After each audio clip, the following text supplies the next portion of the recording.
We're doing it. Good morning, everyone. Happy Tuesday. Welcome to Class with Kate, where I take you to school on all things restoring relationships. It's been a very fun week for me on social media. I've been doing like some new stuff. So, okay. Today is our call, and we have Mona this morning, who I'm going to call in just a second. You guys know, as I've said last time, it's estrangement month. So like what we're doing is kind of estrangement themed. All of our callers are calling about estrangement related questions. And as you know, I just want to make clear that this is not therapy. I'm not entering into a therapeutic relationship with these callers. I am simply hearing kind of a snippet of their situation and then answering their question.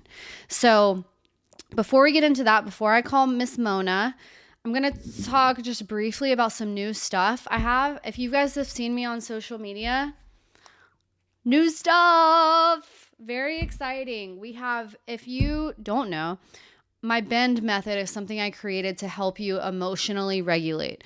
So if you're a parent, if you have autism, if you are neurodivergent, ADHD, allistic, whatever, and where emotion regulation is really one of the main things that you've identified that you struggle with, my BEND method is something really to look into.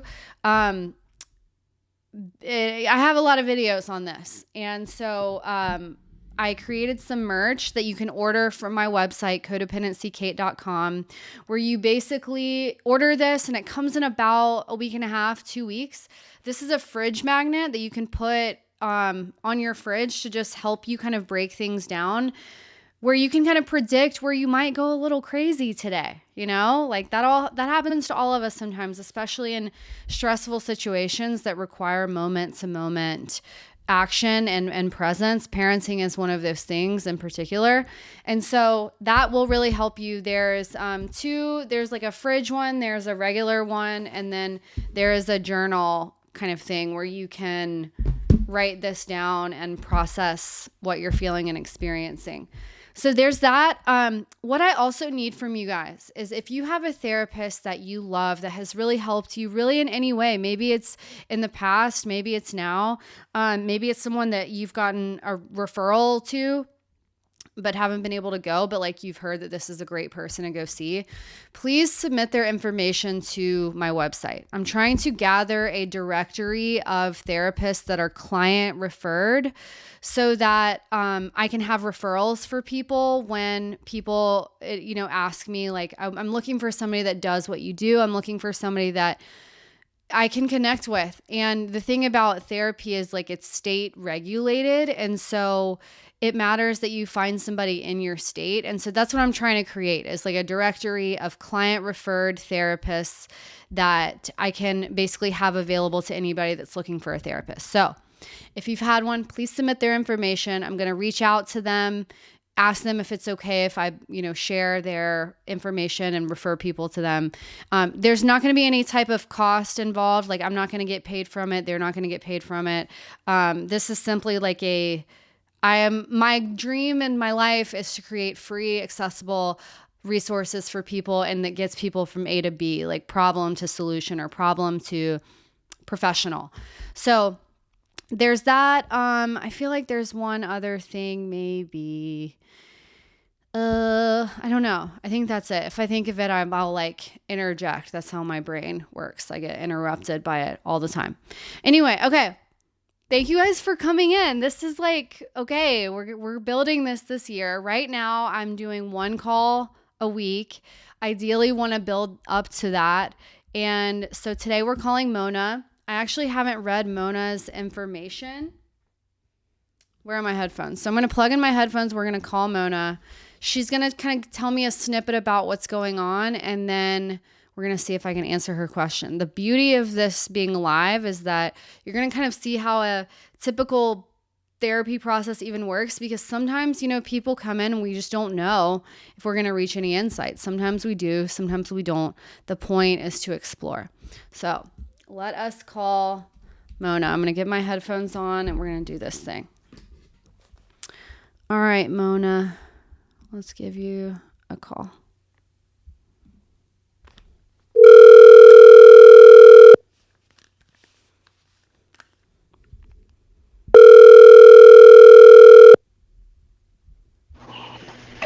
Mona?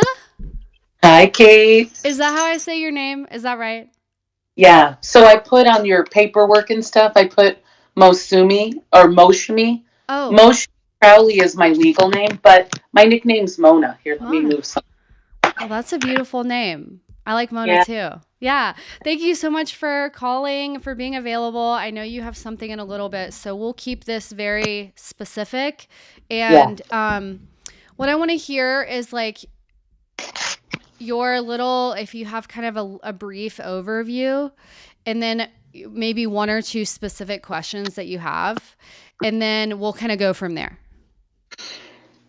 Overview of the family dynamic Yeah, or or my. just yeah, like any relevant context. So like you're struggling with one of Oh, okay. So we are a small family, husband, wife of 17 years, and a special needs child. She's 13 now. And your bend model in your Instagram really captured my attention because it was easy to remember. And for me personally, I have been so. The brief version is as a family, when she was born with her disability, in order to keep her home, we had to have family therapy in order to keep, because the statistics show that the odds of the parents staying together, mm, 99% were going to be separated.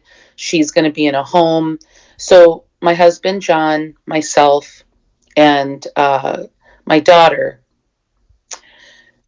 were motivated to stay together. So it's been a long course. mm, And in so my daughter's hospice ended a year and a half ago. So she's been on hospice for a decade, right? wow. So the stressors of normalizing our trauma from this just birth experience, me as a mother, the husband, and then her perspective, because we're a small family and it's very isolated.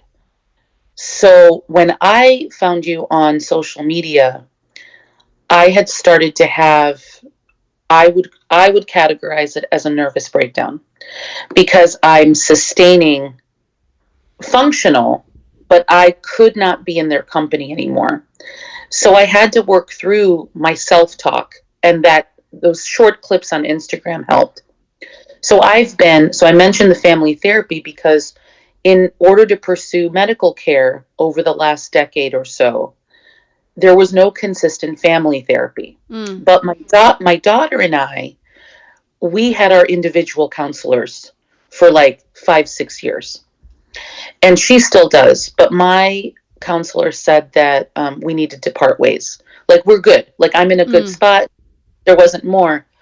But my self care. So that was the backstory. So what made me put myself on the wait list here was, although my daughter is healthy, my husband and I, because my husband has an aversion, I call it an aversion to because of other issues that he has in his family and um, counseling sessions.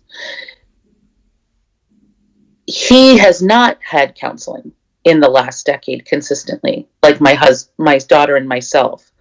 So we find ourselves triggered by his inability to regulate himself. mm, I don't know if that's the right word, but I said to him last night at dinner, I said, it's not going out on a date with you.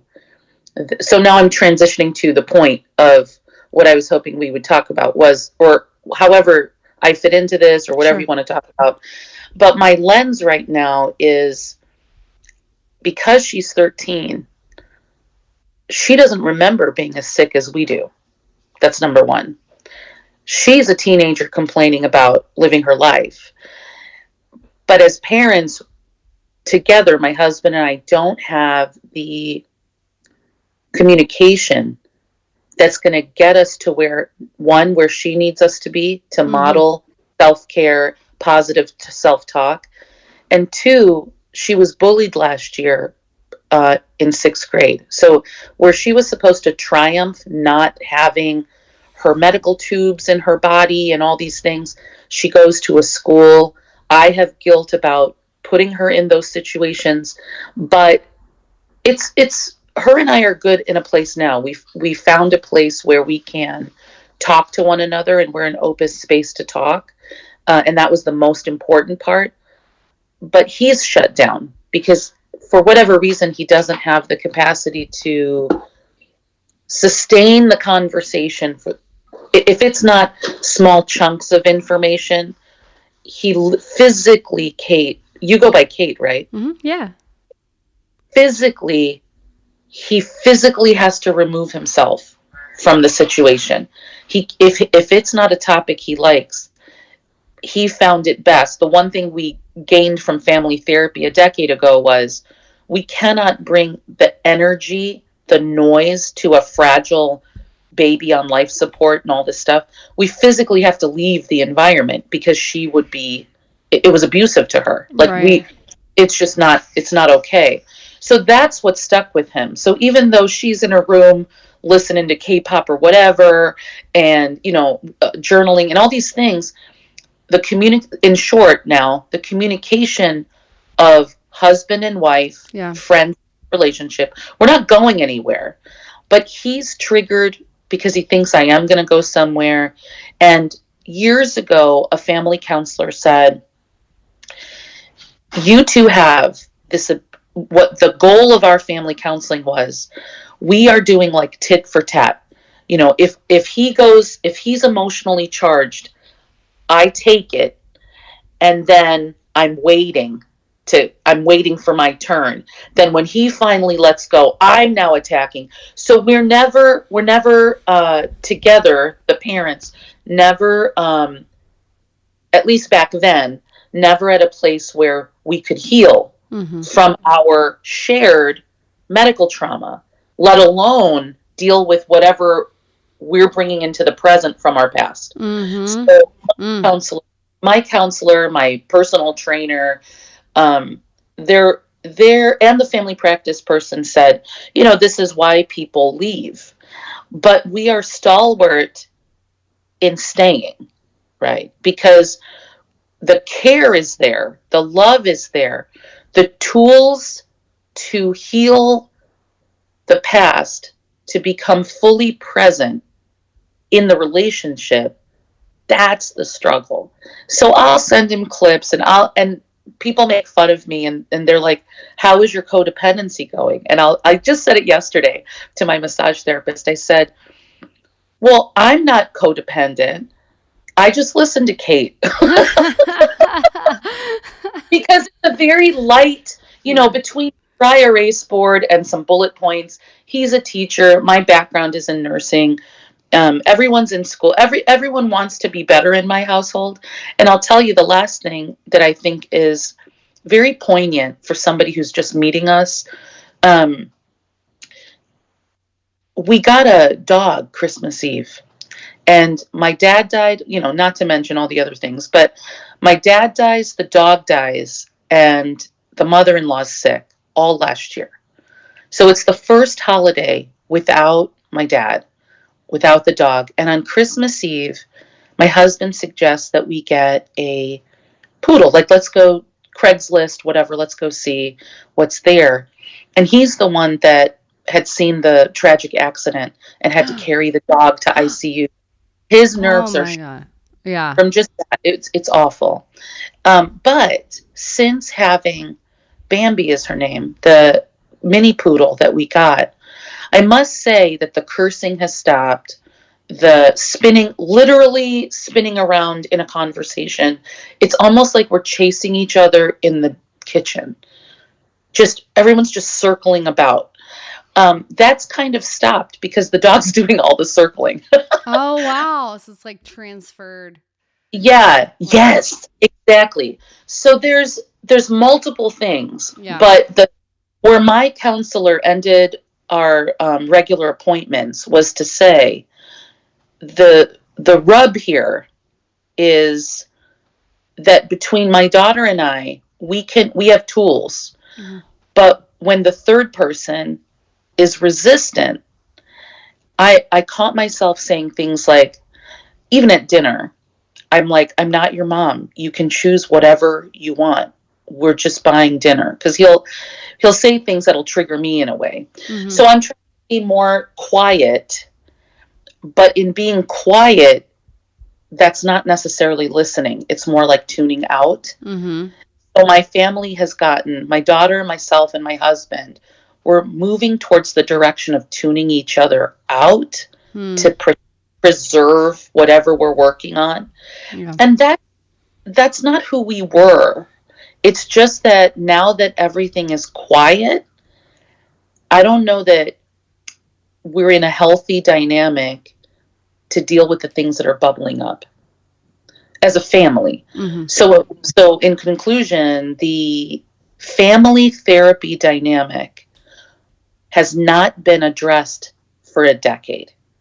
But individually, it's been touch and go. Mm. So when I saw your relational flyers or different things that you're doing in group, my husband resistant to group because there's trust issues about the sensitivity. We'll go into a group and nobody can relate, and then we become, oh wow, that happened. Oh, and then we feel that as a family. Mm.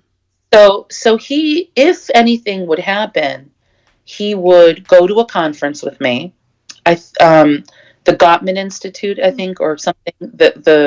That couple, different things. He's a high school teacher, but I just thought, like, I've kind of been instilling, not because I'm throwing links to short, I'm not doing your Instagram shorts and sending him texts with you on it, but I am like taking a nugget of it, and I'll find in the week somewhere to see like how I can communicate it to see if he's receptive to any of it.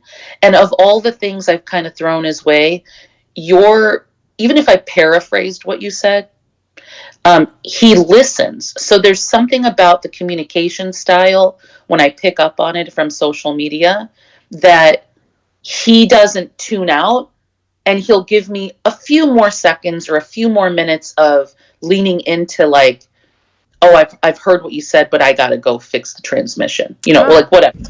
So that's a win for me that there are moments now. So what happens when you say, no, stay here? Like, you're going to stay right here. We're going to talk about it. So what I've learned to do is I'll say, do you have time to stay here for it's such and such o'clock now? Do you have anything to do? Right. And if he says yes or no, I'm like, okay, well, just reach out to me when you need to talk, or when you have time, come back to me if you're busy right now.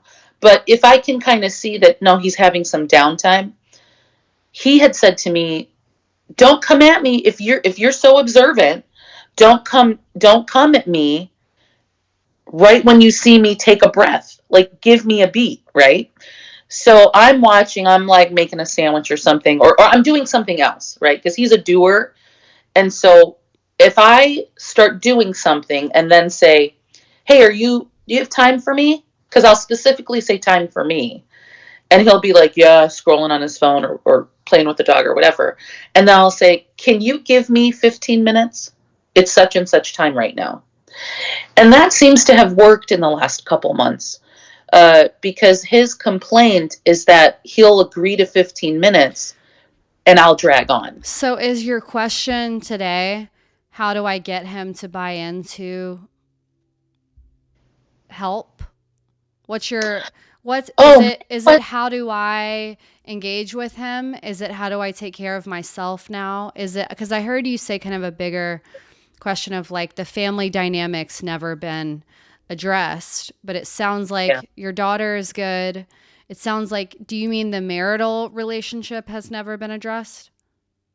Yeah. Yeah. Because, you got it. And so the marital relationship hasn't been addressed ever in 13 years because of you guys have been in survival mode with this situation. And now it's a year and a half later, it's not immediately after. There's been some time, there's been some things, but now you're sitting here ready, like, this is broken. And I seem to be the only one kind of anxious ready to get going with fixing it so that we can heal and be okay in this way. Yeah, and I'll add, that's correct, but I'll add this dynamic because I might be making it flowery. He gets explosive and it shakes our nerves.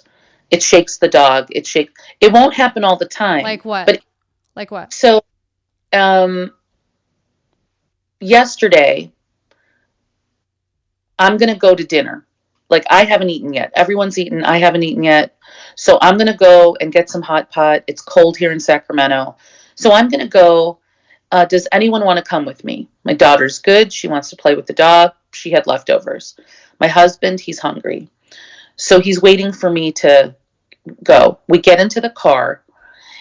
Well, sorry, before we get into the car, he's like, I'll take you. Like, let's go out on, like, almost like, let's go out on a date. Because this has been the topic for the last, since Christmas. Great, I'll be ready. So already he's like, it's late, we gotta go. And I keep my calm and I say, babe, I'm getting ready. You don't need to drive me, but if you want to come, you have to be patient because I can't handle this stress. This is supposed to be relaxing for me. Mm-hmm. I'm not going to be stressed. Right. So he's quiet. I get ready. We got to go. Are you finally ready? So now his tone went from, we got to go to, are you ready? We get into the car. So in the time that I've been getting ready, I'm thinking, because he said it, I'm going to take you. So I'm thinking he's looking for the restaurants that are open past 9:00. Right. And instead he did whatever he was doing. So when we get into the car, and this is the crux of the issue, when we're in the car, I don't have my cell phone because I'm like, I think he knows where he's going. And I don't know the area that well. He now is like, he can't keep a sentence straight. So he's like frustrated because he doesn't know where he's going. And what I mean by maybe I didn't say it, but the word is volatility. He's volatile. So he will then be frustrated that he doesn't know where he's going. How come you don't know? I'm going to take you here. And I said, I'm going for hot pot, not Chinese food. And it was like, rawr. And the car swerving. And then I said, you need to calm down because I know where I'm going. So he's like, we're just going to go. So then he comes back down, right? So something I said reminded him, you're driving precious cargo. Calm down. Okay. He parks to the side and he'll be like, well, then you do it. But as soon as he gives me the cell phone, this was weird last night. He gives me the cell phone because there's only one. Now we have to share. And I'm like, okay. So I'm calmly like finding the thing that I want. This is simple. But then he wants to grab the phone. Okay, so hold on. Oh, sorry. Because this, okay. So that's an abusive situation. Yes. It's abusive. So yeah. I don't even need to hear the end of it. Okay. Yeah. Because I know I can imagine. That's an abusive situation. Yes. What prevents you from seeing it that way? A lot of people have asked me this. Number one, there's three things. One, in my particular case, if I don't have two adults in the home, my daughter gets displaced. Okay. So I have to have him because he's the dad. So it has to be him in the home. There's nobody else. When I literally. But I know. But like the law or the rule is two adults. Yes. Okay. Yeah. It's actually three adults. Okay. But in her situation, three adults, two parents plus one, and the plus one kind of varies. It could be a school now. It could be whatever. Okay. The second reason is he has been told by counselors when we have gone to therapies that if he implements certain things, because we have house visits and stuff, right? So you're not the first one I'm saying this to. Sure. And what he'll say is, if she and I do this, it works or it doesn't work. So in the course of a decade, what I'm trying to say is the first is like, there's a logistic. Right. The second is he's on a path of improvement, but this volatility of his emotion is where when he's in counseling, it improves. When he's not in counseling or he needs more insulin or something, so he'll go to a doctor, but he won't go to like a regular counseling session. Right. Okay. So that's number 2. What's number 3?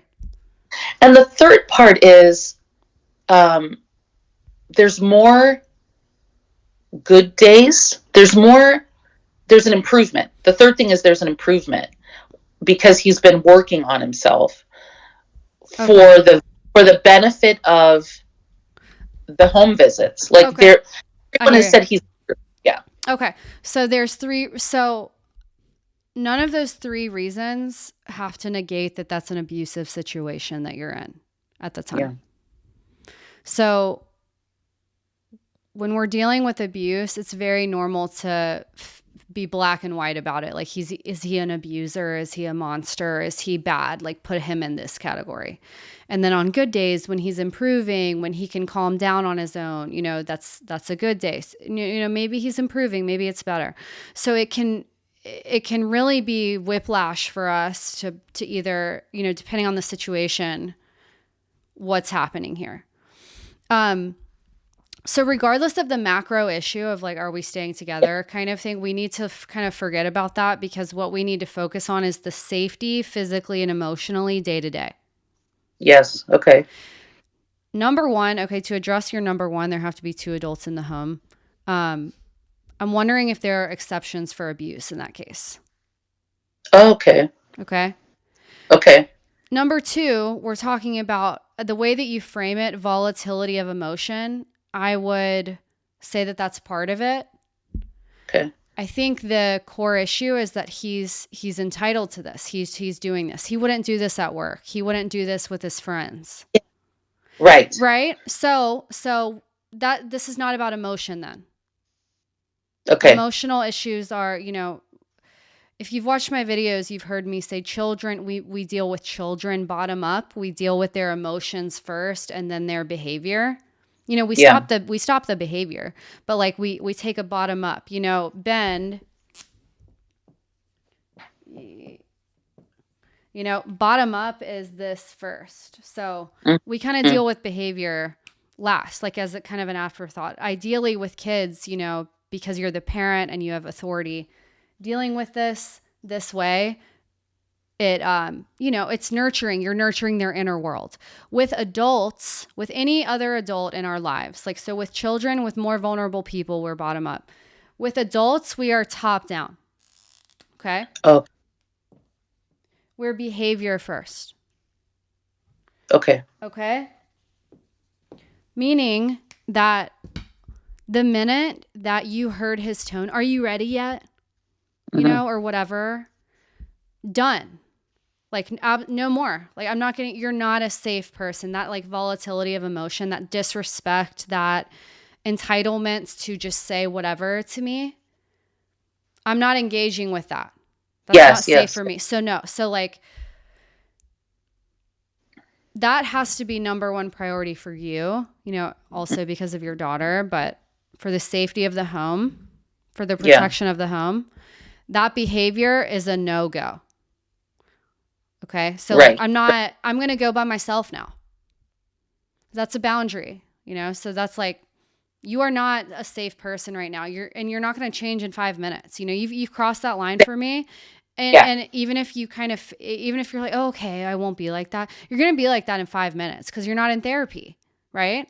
So that's what we know. That's what we know too, is that he improves when he's in therapy, but he's unwilling to go to therapy.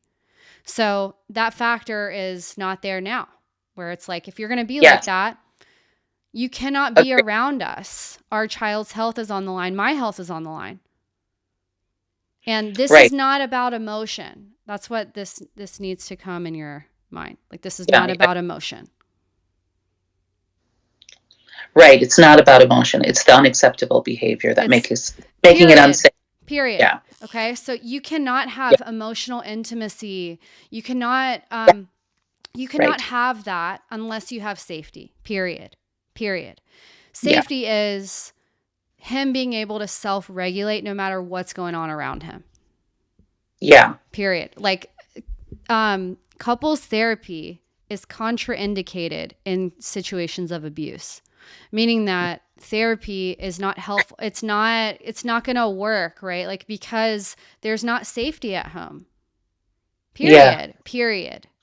Even if Yeah. there's safety in therapy, there's not at home. So even if you guys were in therapy right now, the number one thing that therapists should be doing is creating safety and structure in the home. Okay, John, right? So John, Yeah. when you get like this, you better leave. You Yeah. better leave. And Mona, if he's doing this, you better leave. Yes, exactly. Like absolutely no tolerance for that. And I'm wondering, so like I know you have to go in a few, but like I'm wondering what stops you there, like leaving this call today. Is it maybe that we've been through all this trauma and I feel empathy for his trauma that kind of prevents you from saying no to that? What prevents you from what crosses the line for you to get in the car with him to go to dinner? Say that in a different way. What crosses the line? I didn't follow. How do you rationalize getting in the car with him, even though he's displaying signs of, this abusive behavior? I have normalized that as care. Whoa. What do you mean? I know. So the volume went up, trigger, warning.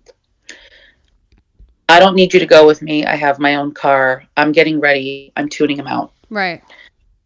My daughter is chill, brings me peace because she's been unchill for so long, right? So now that I'm chill, he's my interpretation. I don't know if I'm right because there's nobody else watching us, but he met me because that was the last training we had. He met me where I was at. So I have a false sense every single time. I have a false sense that he can sustain the chill. The volatility happens, he can't regulate, and then he's chill again at dinner. And more nowadays, why I said I'm normalizing it is because I've clocked it. Like the way for me to kind of gather data, like I have to have something exterior. It's every single time 12 minutes. Every single time. It's a communication style where it's 12 minutes. I ignore. It's my 40 minutes of ignoring him. Mm-hmm. And I can't help but wonder if he's the type, anyway, for the sake of time, the normalization is that since I've clocked it, if I now listening to what you just said, if I can't be with him and sustain the 40 minutes, like if I'm unnerved because I know myself better now, mm-hmm. then I wouldn't have gone with him. I would have canceled it.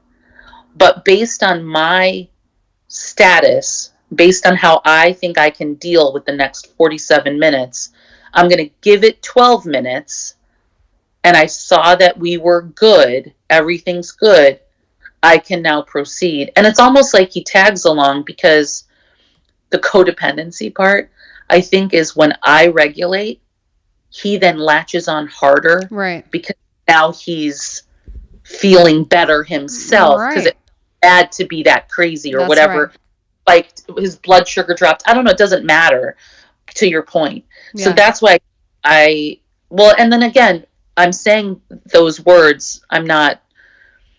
I'm just listening to people, all these therapies to say, I've normalized it, so I'm numb to it, and now I'm ignoring him. Right. So it's going to come, right? Yeah. It's right at 13, and, she'll be by 16, and also we have 2 houses, right? So the structure, because of the structure of my daughter's safety, right? Now that you said it that way earlier, I'm rethinking if I didn't just already have my exit strategy, which is for her healthcare planning.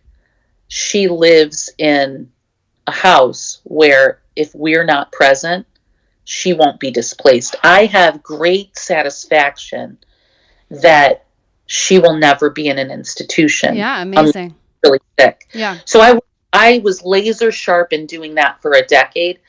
Yeah. But now when I turn to like what we're talking about right now, the question about relationally, the number one priority is, now that I can see better that, oh, it's 12 minutes. Oh, he's going to latch on. Do I want that or not? My journaling and my self-reflection is, do I want to do this or not? And now after speaking to you, I'm thinking, do I want to try anymore? That's always been in the background. Yeah. Well, like, is he displaying signs of remorse? Is he displaying signs of accountability? And it sounds like the answer is no. Like, just time elapsing does not. Exactly. It does not inherently mean he's having these realizations. If he avoids, he's probably in that 12 minutes avoiding. And so, the idea of you guys having separate houses, I don't know the specifics about that, but the concept is like, because you can have boundaries in marriage, like we don't have to think about the legalities of divorce and all that. That can be, that's kind of like a separate thing. We need to think like, me and my daughter are cultivating chill, as you put it. We're emotionally regulating in our house. If you're the way you are, you can't come in our house. And if maybe you have 5 minutes where you're chill and you come in and then you start going and there's one sign that you start going, you're out. So you're out. This is a safety issue. This is a health issue. Women that put up with this shit from men over time with no boundaries, it's so natural, and I don't mean to shame at all. No, I don't feel the emotions go somewhere, Yes. Like we internalize it. We internalize the stress. And so your energy needs to go, no. Like if you decided, and even in this process, if you decide, okay, I'll let you in, I'm going to drive to get hot pot or whatever, you can come. Like you're chill now, you can come. If you do one thing to me in the car, I will stop the car and you will be getting out.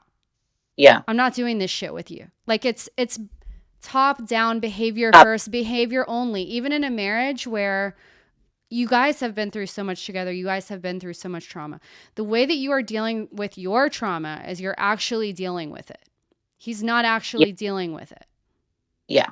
And so, again, even if you go to therapy, even if you go to family therapy, everything happens outside of that hour a week, There still has to be safety and boundaries and peace. There cannot be this, and if one person's causing it, and sure, I feel like some people will say like, there's two sides or whatever. Those people are codependent that say that. They say like, well, she's probably this way. That's causing him to do this. That doesn't exist. That's not reasonable. Yeah.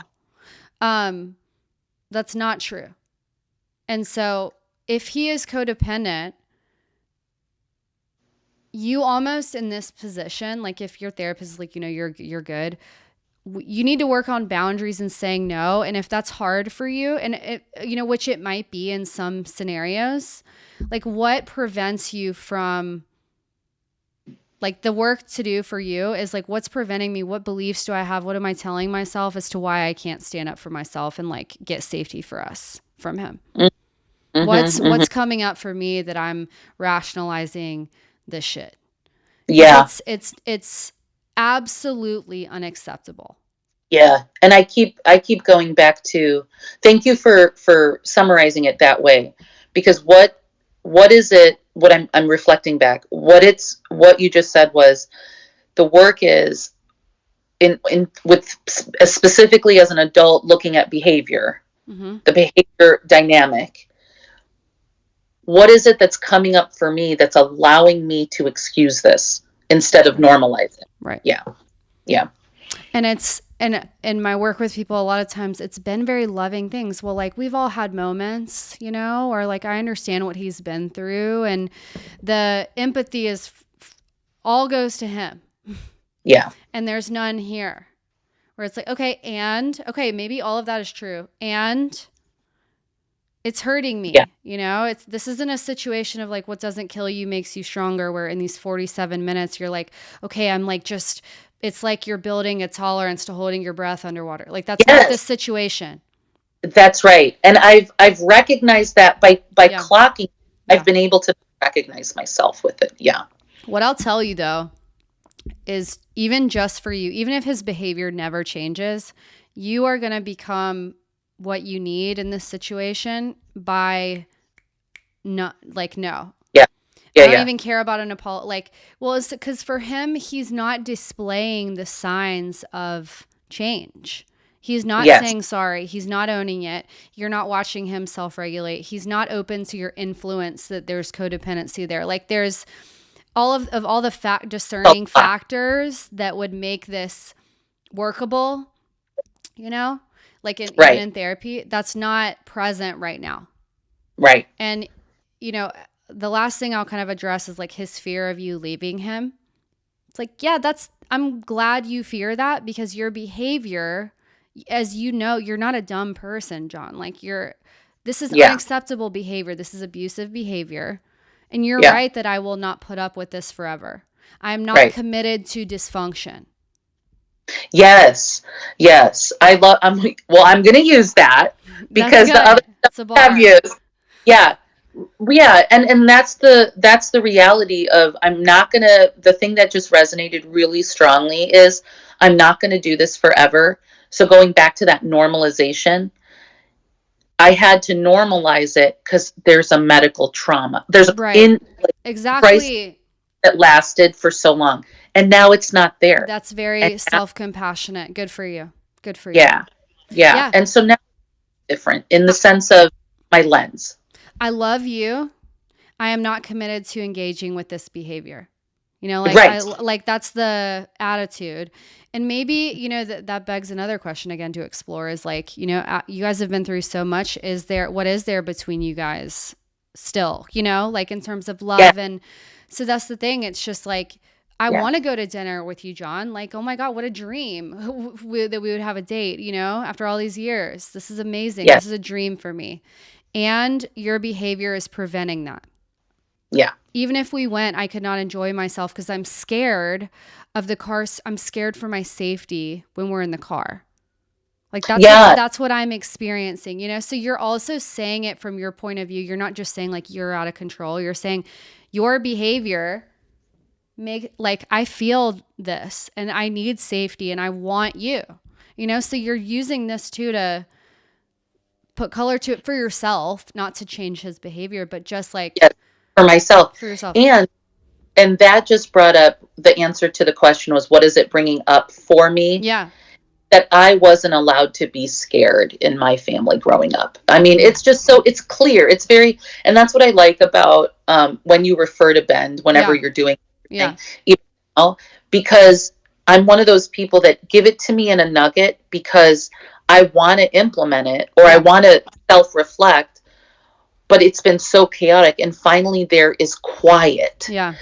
Now that there's quiet, my daughter said to me, Kate, she goes, whatever, Wicked, Zootopia, whatever, we'll go to a movie or listen to a song.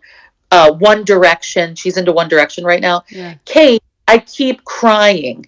And here's my little one saying, are you crying again? And I go, yeah, I am. And she goes, well, are you okay? And I go, expressing your emotions is very healthy. Good. Yeah. You're breaking cycles right there with that. Yeah. There's only so many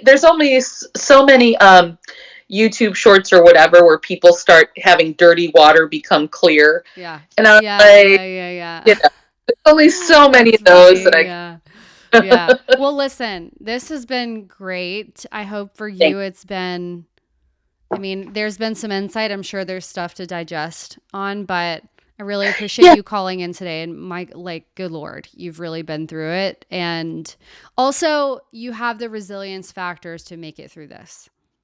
Yes. Thank you for that. Thank you for being that Journal. Yeah, I feel that. No, it's really good. Thank you for the good work that you do, because there's a levity that comes with acknowledging Yeah. truth, and you're speaking from such a truth that it translated really well. So, Good. I did, and for what it's worth, I think her name is Alyssa or Alina, whoever it Allie? was, Allie, Yeah. Allie. Let her know that I didn't think she was a robot. Yeah. So Oh, there's good. so it's even coming off personably, through Good. there. So thank Good. you. Well, Mona, my heart goes to you. Thank you. It was great to connect with you today. And Thank you. have a good rest of your day. Okay, you too. Okay. Bye, Kate. Bye.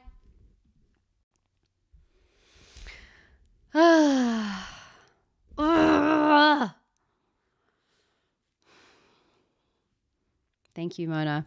Okay. That was our show today. I hope you learned something. If you want to be on the show, if you have anything, it was funny as she started talking, I was like, oh, this is going to be about estrangement, and that's okay. And that was amazing. And I think a lesson from that is we're just going to go with the flow with whatever shows up, because I don't know. Okay. Tomorrow I'm going to come on and talk about this more and talk about reflections I have from the call with Mona and what more of this we can take away. If you watched that and you were like, what the hell has been? I talked about it at the beginning. I'm going to go over that today and some lessons just to take away from that. So thanks for watching, everyone. I'll see you tomorrow morning, same time, 10:30 a.m. Central. Stay studious, stay curious, and I'll see you tomorrow.